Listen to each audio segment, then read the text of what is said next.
माधोराव सिंधिया को आधुनिक ग्वालियर का निर्माता कहा जाता है। वह साल 1886 से लेकर 1925 तक कुर्सी पर रहे। करीब 39 साल के कार्यकाल में उनका सबसे ज्यादा जोर अपनी सेना को मॉडर्न बनाने पर था। सैनिकों की संख्या बढ़ाई और आधुनिक हथियारों से लैस किया। हालांकि माधोराव का ये कदम अंग्रेजों को खास पसंद नहीं आया और टकराव की वजह बना।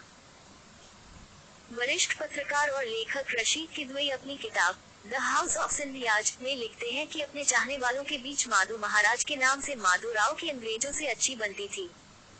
इसके बावजूद जब वह अपनी सेना के लिए हथियार खरीदने या उनकी संख्या बढ़ाने की कोशिश करते तो अंग्रेज अड़ंगा लगा देते। डाकू का घर गिराने भेजी तोप। 1857 के विद्रोह के बाद तो अंग्रेज और सतर्क हो गए। माधो महाराज माधोराव सिंधिया की हर कोशिश में अड़ंगा लगाने लगे। हालांकि माधो महाराज ने पीछे मुड़कर नहीं देखा। उन्होंने सैनिकों की संख्या बढ़ाना जारी रखा। एक वक्त ऐसा आया जब सिंधिया रियासत की सेना में 7,000 से ज्यादा सैनिक हो गए। इन पर सालाना 40 लाख रुपए खर्च होता था। हालांकि अच्छे हथियारों और गोला बारूद की कमी बड़ा मुद्दा थी। इस वजह से एक दफा माधोराव को शर्मिंदा भी होना पड़ा।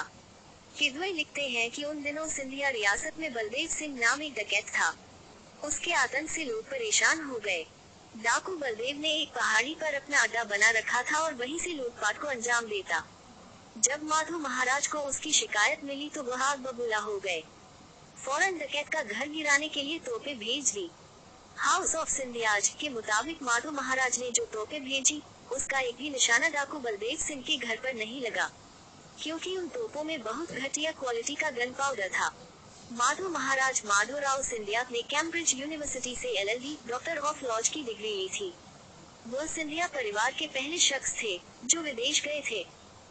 रशीद किदवई लिखते हैं कि लंदन प्रवास के दौरान माधो महाराज वहां एक से बढ़कर एक गाड़ियां देखकर खूब प्रभावित हुए। जब वापस ग्वालियर लौटे तो अपने साथ सिंगल सिलेंडर की 6 हॉर्स पावर की D-Lion ले आए। उन दिनों उस कार को देखने के लिए लगभग पूरा ग्वालियर उमड़ पड़ा था। ग्वालियर के महाराजा माधोराव सिंधिया को शिकार का शौक था। उस जमाने में राजा महाराजाओं के बीच शिकार के लिए उनका नाम बड़े अदब से लिया जाता था।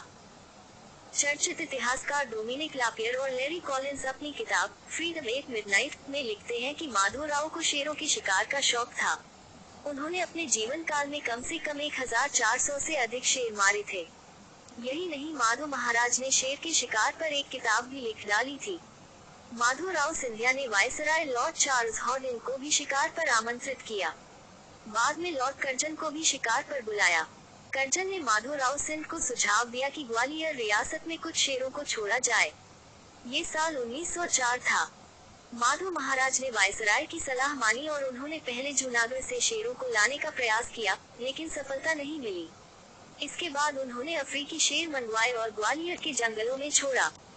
साल 1910 से 1920 के बीच ग्वालियर रियासत में कुल 19 अफ्रीकी शेर छोड़े गए।